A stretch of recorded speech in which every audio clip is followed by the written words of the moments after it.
La noche del 14 de marzo de 1991, el tren nocturno que partía de Ciudad de México con destino a Guadalajara llevaba 247 pasajeros. Entre ellos viajaban trabajadores que regresaban a sus hogares, estudiantes universitarios, comerciantes con mercancía y familias completas que aprovechaban las tarifas económicas del servicio nocturno. Nadie imaginaba que ese viaje rutinario se convertiría en uno de los misterios más perturbadores del transporte ferroviario mexicano.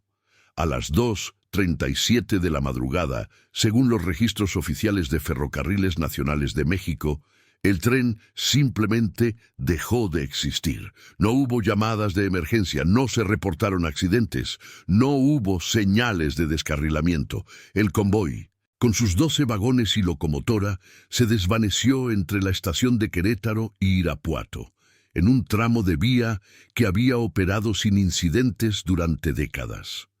El operador de la torre de control en Irapuato, don Arturo Sepúlveda, había trabajado esa ruta durante 23 años. Conocía cada kilómetro, cada curva, cada señal.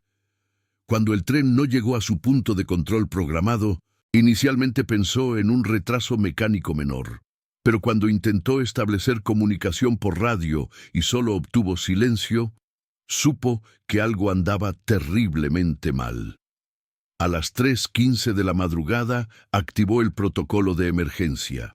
Para el amanecer, cientos de trabajadores ferroviarios, policías estatales y federales recorrían las vías con linternas, buscando cualquier rastro del tren desaparecido. Lo que encontraron fue aún más inquietante que el vacío mismo, absolutamente nada. Las vías estaban intactas, sin marcas de frenado, sin señales de descarrilamiento, sin fragmentos de metal o vidrio. Era como si el tren hubiera sido levantado del mundo por una mano invisible. Si te interesa conocer el misterio completo de este caso que conmocionó a México, suscríbete al canal y déjanos un comentario diciéndonos desde dónde nos ves. Tu apoyo nos ayuda a seguir investigando estas historias increíbles. Las familias de los desaparecidos comenzaron a llegar a las estaciones ferroviarias al día siguiente, cuando las noticias se extendieron por radio y televisión. Rosa Elena Morales esperaba a su esposo Fernando, quien regresaba de una reunión de negocios en la capital.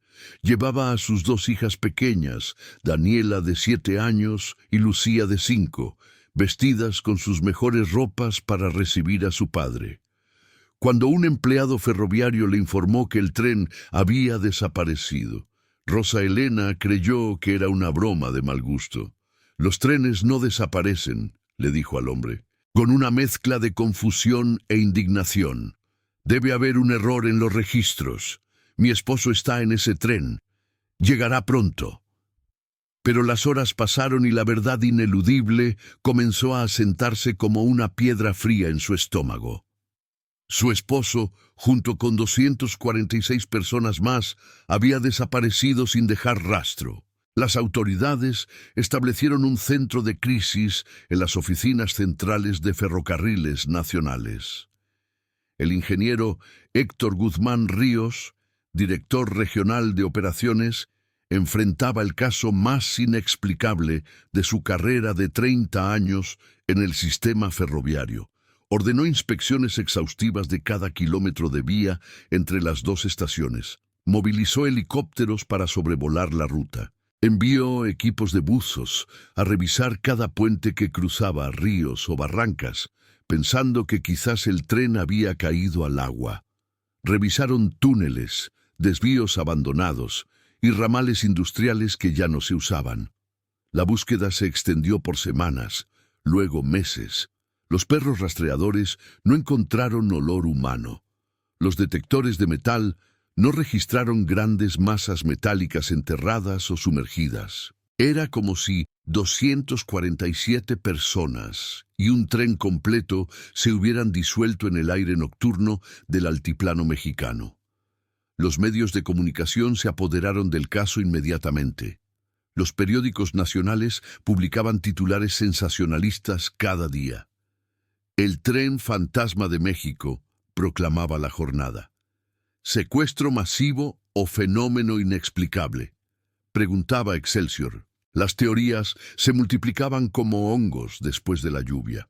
Algunos hablaban de un operativo secreto del gobierno, sugiriendo que el tren transportaba algo comprometedor y había sido interceptado y ocultado.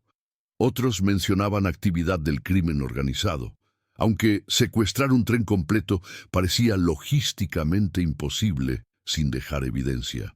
Los más sensacionalistas hablaban de fenómenos paranormales, portales dimensionales o incluso intervención extraterrestre. El gobierno federal se vio obligado a emitir declaraciones oficiales cada semana, aunque nunca tenían información nueva que ofrecer. Rosa Elena se negó a aceptar que su esposo había muerto. Sin cuerpo, sin evidencia de accidente, mantenía la esperanza de que Fernando aparecería algún día con una explicación razonable. Convirtió su sala en un centro de operaciones improvisado, cubriendo las paredes con mapas de la ruta ferroviaria, recortes de periódicos y fotografías de su esposo.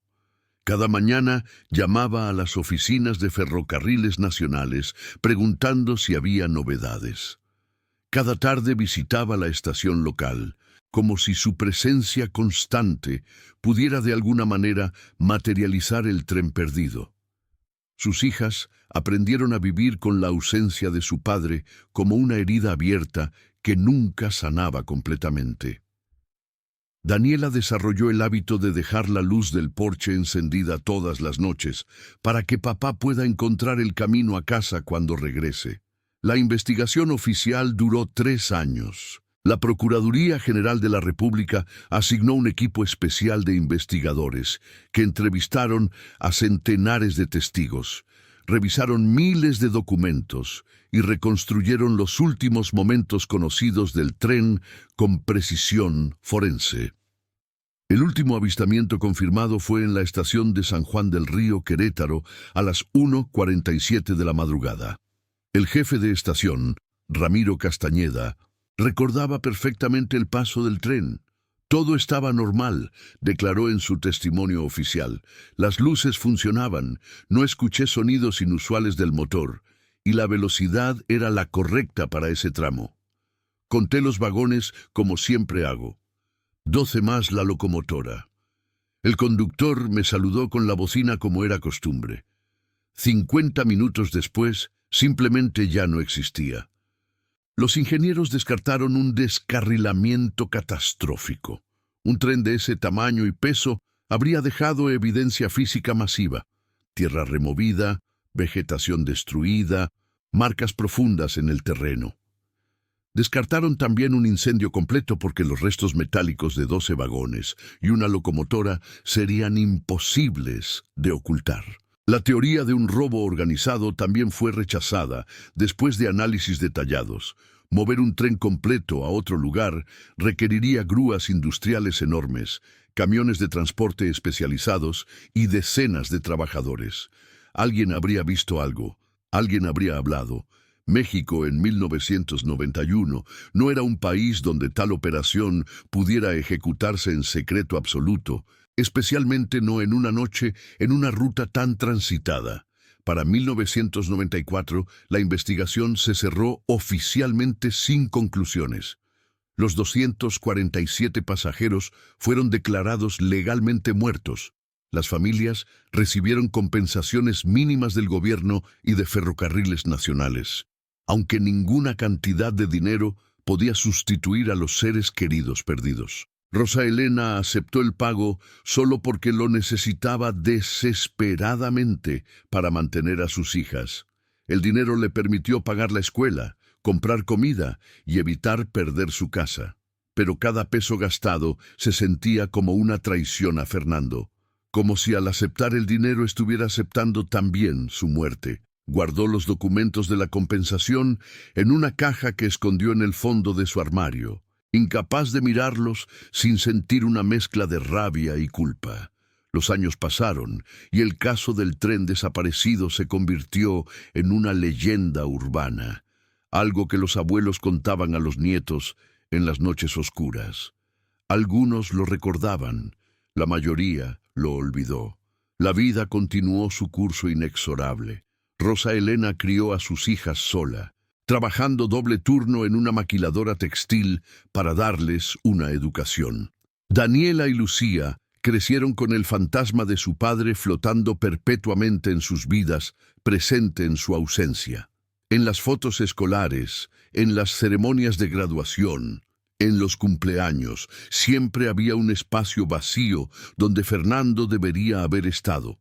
Daniela estudió ingeniería civil en la Universidad Autónoma de Querétaro, eligiendo una carrera que le permitiría entender estructuras, terrenos y construcciones.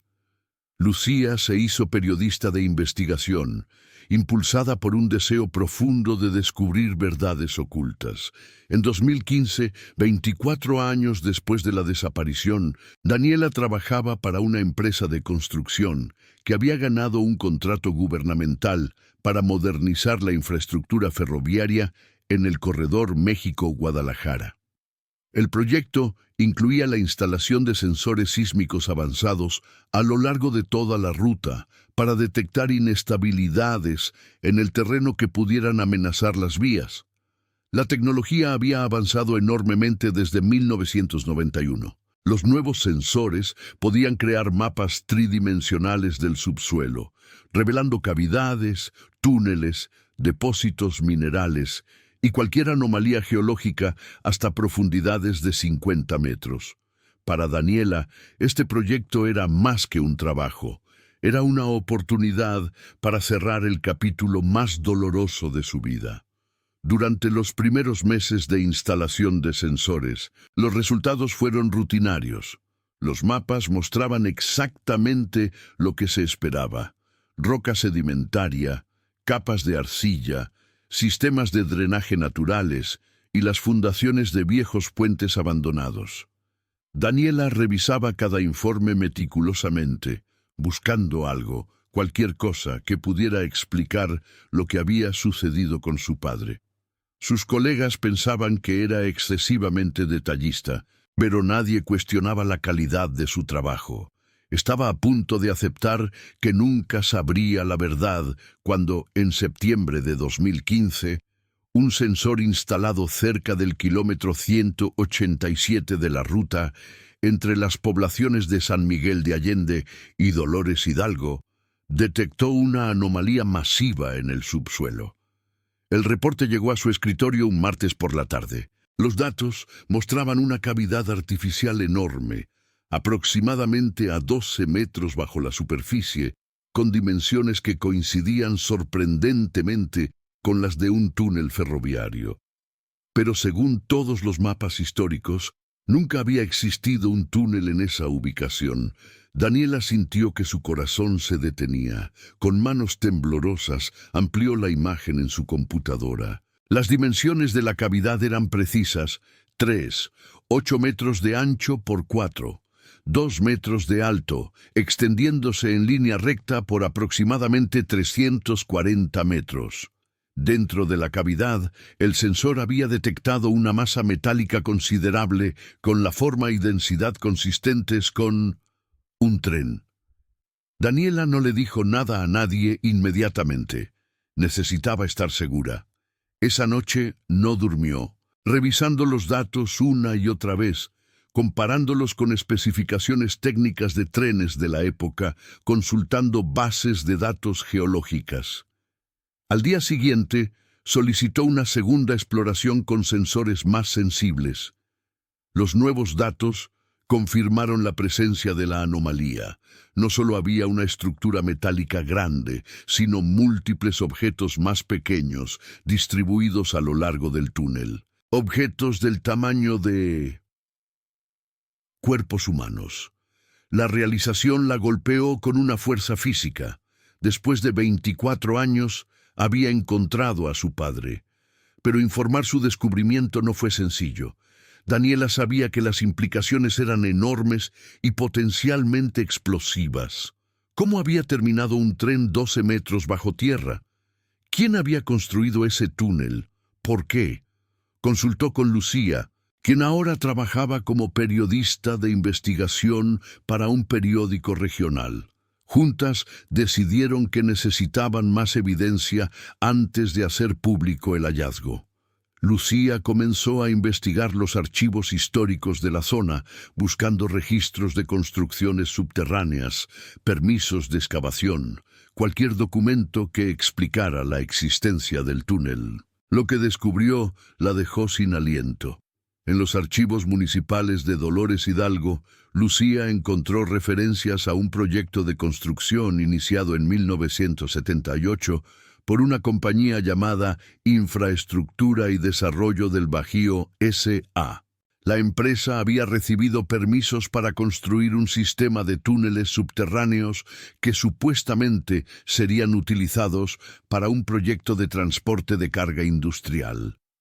Los documentos eran vagos sobre los detalles específicos, pero mencionaban la construcción de varios kilómetros de túneles que correrían paralelos a las vías del ferrocarril. El proyecto aparentemente se abandonó en 1983 debido a problemas financieros. Los túneles nunca se completaron oficialmente ni se utilizaron, o eso decían los documentos públicos. Lucía profundizó más.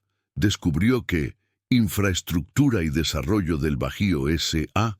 era en realidad una fachada. Los verdaderos propietarios de la empresa eran un grupo de empresarios conectados con elementos del gobierno federal de la época. En los archivos del registro público de la propiedad encontró algo aún más perturbador. Los terrenos donde se construyeron los túneles habían sido vendidos por el gobierno a precios ridículamente bajos en 1977, justo antes de que comenzara el proyecto. Había algo profundamente corrupto en toda la operación. Los túneles no eran para transporte de carga industrial, eran para otra cosa. Mientras Lucía investigaba el aspecto histórico y legal, Daniela trabajaba en el aspecto técnico. Necesitaba entender cómo un tren completo había terminado en ese túnel. Estudió la topografía del área meticulosamente. El kilómetro 187 de la ruta pasaba por una zona de colinas bajas con terreno ligeramente elevado. Las vías corrían sobre un terraplén construido artificialmente para mantener una pendiente gradual. Debajo del terraplén, oculto por décadas de vegetación y erosión, Daniela encontró evidencia de una estructura de concreto que había sido cuidadosamente camuflada. Era una rampa descendente que conectaba las vías de superficie con el túnel subterráneo. La realización fue escalofriante. Alguien había construido una trampa elaborada para el tren. La rampa estaba diseñada de tal manera que bajo ciertas condiciones un segmento de las vías podía moverse, creando un desvío que dirigiría un tren hacia el túnel subterráneo, en lugar de permitirle continuar en la superficie. El mecanismo era ingenioso y terriblemente efectivo. Una vez que el tren entrara en la rampa descendente con suficiente velocidad, la gravedad y el impulso lo llevarían inevitablemente hacia el túnel.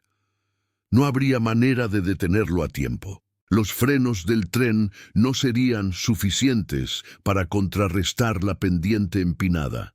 El conductor ni siquiera se daría cuenta de lo que estaba sucediendo hasta que fuera demasiado tarde. ¿Pero por qué? ¿Por qué alguien construiría tal trampa? ¿Qué propósito podría tener hacer desaparecer un tren completo con todas sus personas a bordo? Daniela y Lucía dedicaron semanas a investigar posibles motivos. La respuesta llegó de una fuente inesperada.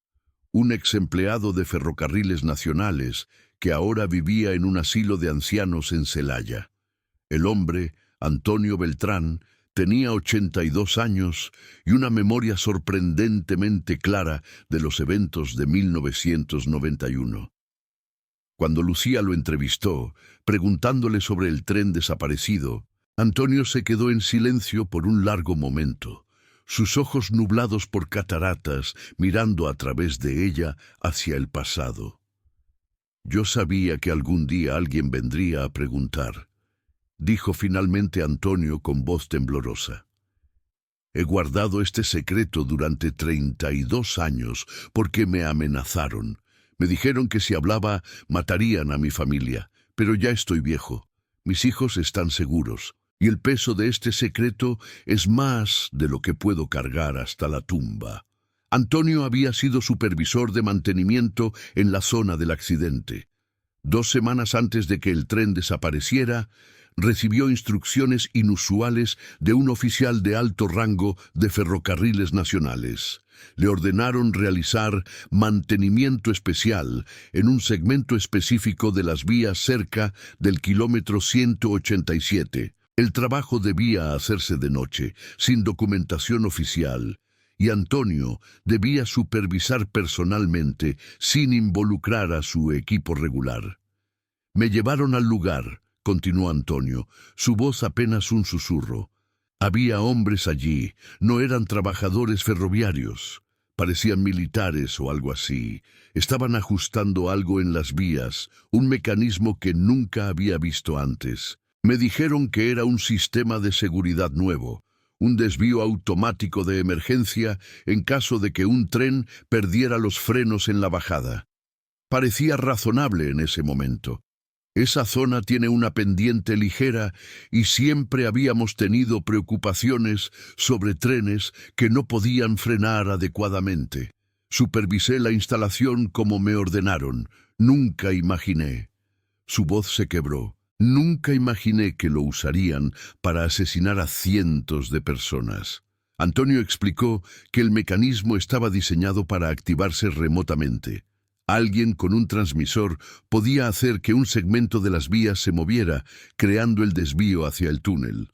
Una vez activado, el sistema se resetearía automáticamente después de que el tren pasara, dejando las vías en su configuración normal. No habría evidencia física de que algo inusual había ocurrido. 2 semanas después de que instalamos el mecanismo, escuché que un tren había desaparecido. Inmediatamente supe lo que había sucedido. Me aterrorizó. Al día siguiente, 2 hombres me visitaron en mi casa.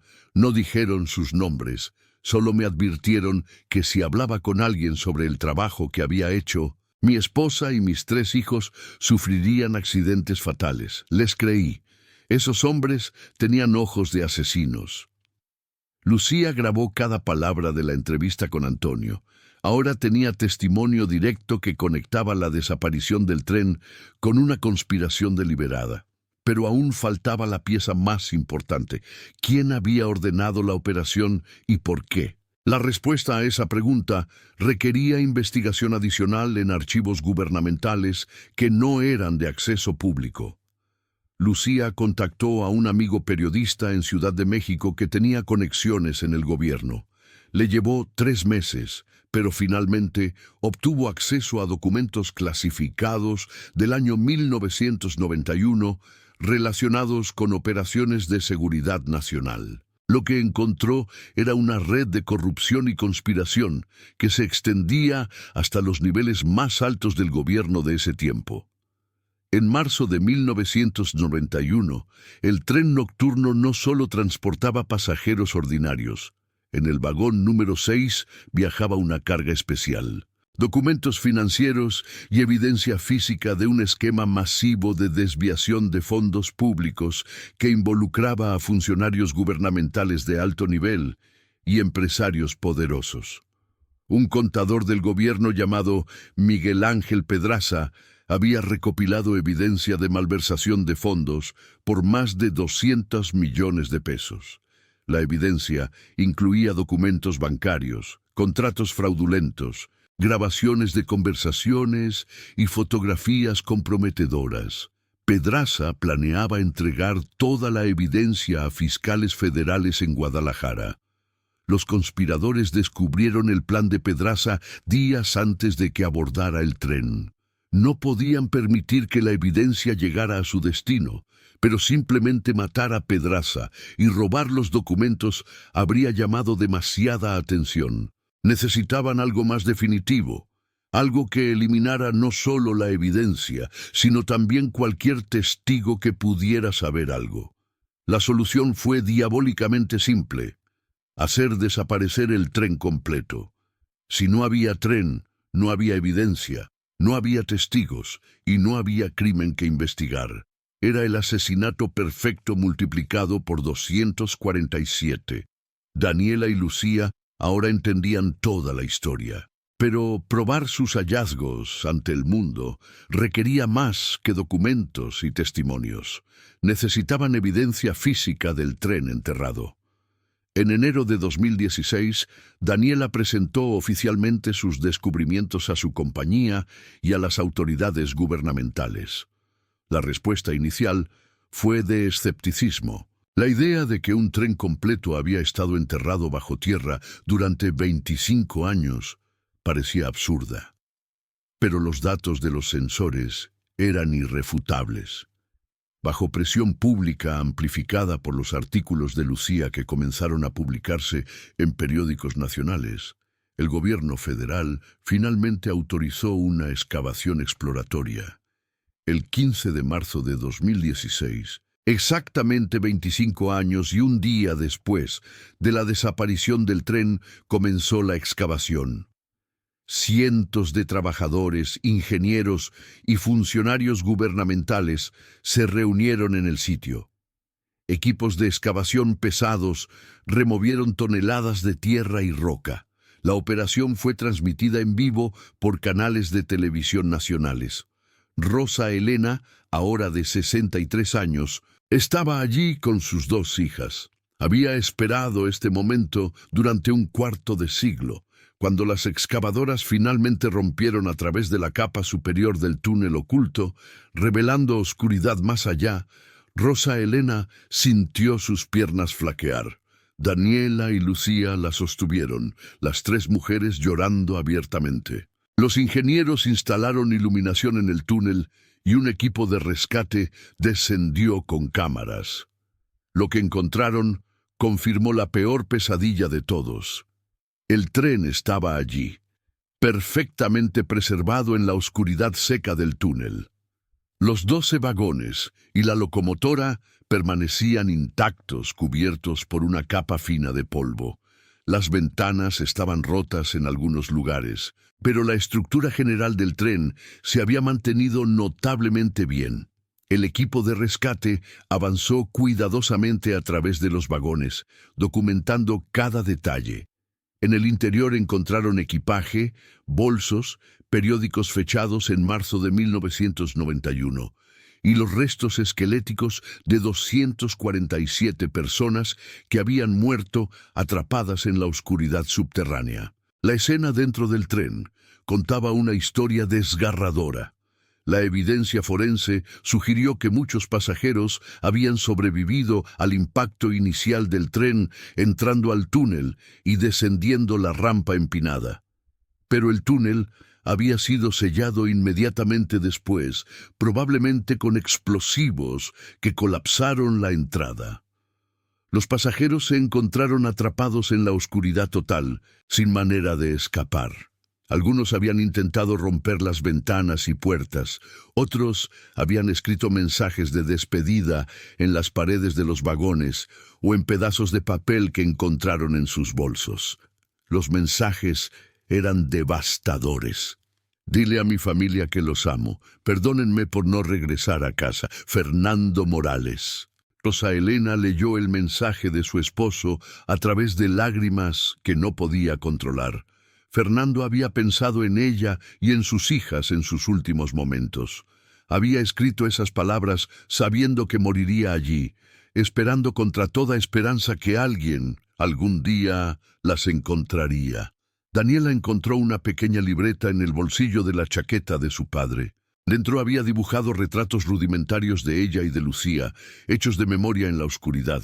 Debajo de cada dibujo había escrito: «Te amo, sé fuerte, sé valiente, vive bien». Lucía encontró una carta dirigida a su madre, llena de disculpas por cosas que Fernando nunca pudo decir, promesas que nunca pudo cumplir, y expresiones de amor que se sintieron tan frescas como si las hubiera escrito ayer. La excavación completa tomó 3 semanas. Cada cuerpo fue recuperado cuidadosamente, identificado cuando fue posible y entregado a las familias para un entierro apropiado. El análisis forense determinó que la mayoría de los pasajeros habían muerto por asfixia durante las primeras 48 horas después de quedar atrapados. Algunos pocos habían sobrevivido más tiempo, pero eventualmente sucumbieron a la deshidratación y la inanición. Fue una muerte lenta y aterradora, encerrados en un ataúd de metal en la oscuridad absoluta, sabiendo que nadie vendría a rescatarlos porque nadie sabía dónde estaban. El escándalo que siguió sacudió a México. Los artículos de Lucía detallando la conspiración gubernamental fueron republicados por medios internacionales. Se iniciaron investigaciones criminales. Varios exfuncionarios gubernamentales fueron arrestados, aunque muchos de los principales conspiradores habían muerto de causas naturales durante los años intermedios. El gobierno federal emitió disculpas oficiales y estableció un fondo de compensación sustancial para las familias de las víctimas. La historia dominó los ciclos de noticias durante meses. Para Rosa Elena, el cierre llegó finalmente el 18 de abril de 2016, cuando enterró a Fernando en un cementerio local. El funeral fue pequeño e íntimo, asistido solo por familia cercana y algunos amigos que aún recordaban a Fernando. Rosa Elena colocó su mano sobre el ataúd cerrado y habló en voz baja. «Te encontré, amor.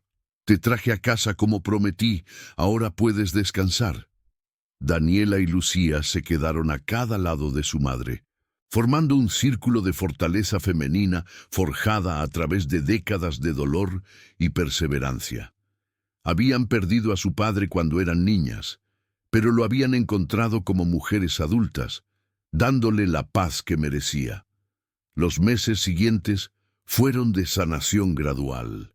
Rosa Elena finalmente pudo limpiar su sala, quitando los mapas y recortes de periódicos que habían cubierto las paredes durante 25 años. Empacó las fotografías y documentos cuidadosamente en cajas que guardó en el ático, memorias preservadas, pero ya no dominando su espacio vital. Por primera vez en décadas, pudo imaginar un futuro que no estaba completamente definido por la búsqueda de su esposo perdido. Comenzó a tomar clases de pintura en un centro comunitario local, redescubriendo una pasión que había abandonado cuando era joven. Sus pinturas eran principalmente paisajes de campos de girasoles y cielos abiertos, llenos de luz y espacio.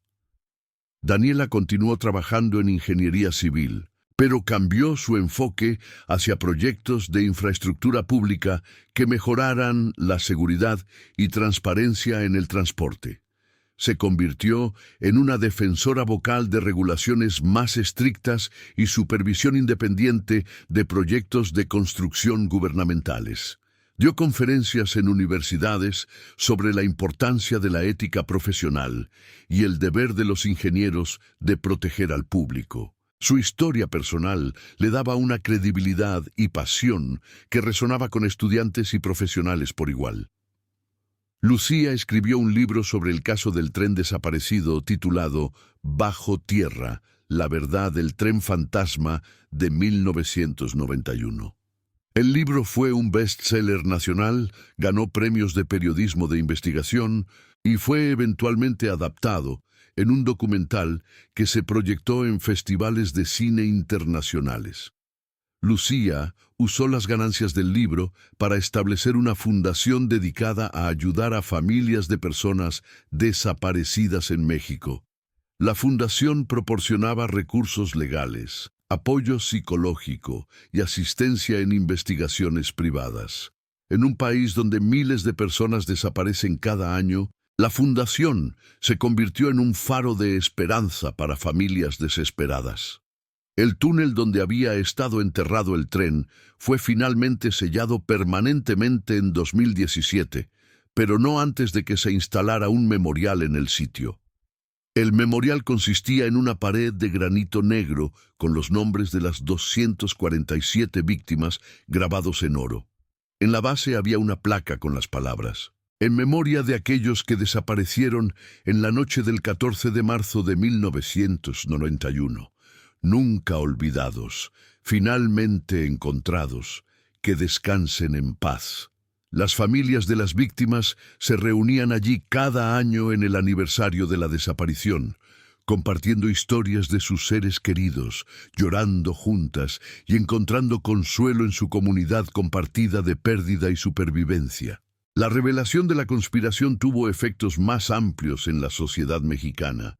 Alimentó un movimiento creciente exigiendo mayor transparencia gubernamental y rendición de cuentas.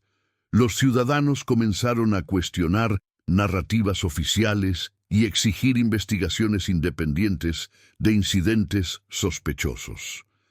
El caso del tren se convirtió en un símbolo de cómo el poder corrompe y cómo la verdad, aunque tarde, eventualmente emerge.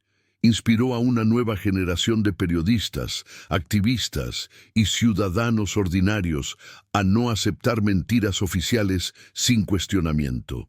Para 2023, más de 3 décadas después de la tragedia original, México había cambiado significativamente. La tecnología que había hecho posible descubrir el tren enterrado se había vuelto estándar en proyectos de infraestructura. Los sensores sísmicos y los sistemas de mapeo subterráneo ahora se usaban rutinariamente para detectar anomalías y prevenir desastres. Las regulaciones de seguridad ferroviaria se habían fortalecido drásticamente. Y lo más importante, había un reconocimiento cultural de que las víctimas de crímenes gubernamentales merecían justicia, sin importar cuánto tiempo hubiera pasado. Rosa Elena vivió para ver todo este cambio. En su 70º cumpleaños en 2024, rodeada por Daniela, Lucía y 5 nietos que nunca conocieron a Fernando, pero habían escuchado innumerables historias sobre él, reflexionó sobre el viaje extraordinario de su vida. Pasé 25 años buscando respuestas, dijo a su familia reunida. Hubo momentos en los que quise rendirme, cuando el dolor era tan grande que apenas podía respirar, pero nunca lo hice, y al final encontramos la verdad.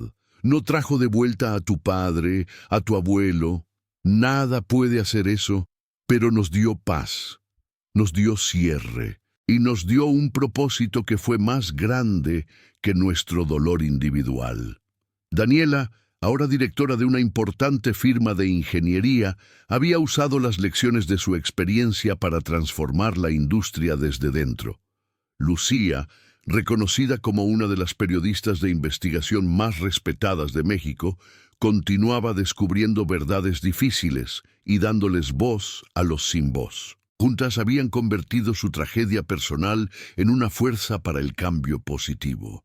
Habían honrado la memoria de su padre, no solo encontrando su cuerpo, sino viviendo vidas de propósito, integridad y servicio. La historia del tren que desapareció en 1991 y fue encontrado 32 años después, se convirtió en parte del canon nacional de México, contada y recontada en escuelas, documentales y conversaciones familiares. No era solo una historia sobre una conspiración o una tragedia, era una historia sobre perseverancia, sobre la búsqueda incansable de la verdad, sobre el poder del amor familiar para superar décadas de dolor, y sobre cómo incluso los secretos más oscuros, enterrados más profundo, eventualmente salen a la luz. Era una historia que recordaba a todos que la justicia, aunque retrasada, aún tenía significado, que las víctimas, sin importar cuánto tiempo hubiera pasado, aún merecían ser recordadas y honradas, y que la verdad, sin importar cuán dolorosa, era siempre mejor que vivir con mentiras. En las noches tranquilas, Rosa Elena a veces se sentaba en su porche, la misma luz que Daniela había dejado encendida durante años, brillando suavemente sobre ella. Miraba las estrellas y pensaba en Fernando. Ya no era el dolor agudo y desesperado de los primeros años. Era algo más suave ahora, una nostalgia melancólica por lo que podría haber sido, mezclada con gratitud por lo que fue. Fernando había sido arrebatado de ella por hombres malvados que valoraban el poder sobre la vida humana. Pero el amor que habían compartido, el legado que había dejado en sus hijas y la verdad que finalmente había sido revelada, nada de eso podía ser enterrado o destruido. Esas cosas permanecían eternas e inquebrantables, más fuertes que cualquier conspiración, más duraderas que cualquier túnel de concreto y acero. Y así, en una historia que comenzó con una desaparición incomprensible en la oscuridad de una noche de marzo de 1991, terminó con luz, comprensión y una especie de paz difícil de ganar. Las 247 personas que murieron en ese túnel no fueron olvidadas. Sus nombres fueron recordados, sus historias fueron contadas, y sus muertes, aunque trágicas, finalmente tuvieron significado al exponer una corrupción que de otro modo habría permanecido oculta, al inspirar reformas que salvaron vidas futuras, y al demostrar que incluso contra la oscuridad más profunda, la persistencia humana y el amor pueden prevalecer. El tren que desapareció había sido encontrado. Las preguntas que habían atormentado a familias durante décadas habían sido respondidas. Y aunque nada podía devolver los años perdidos o las vidas robadas, había finalmente, después de tanto tiempo, algo que se acercaba a la justicia. Y eso, aunque imperfecto, era suficiente.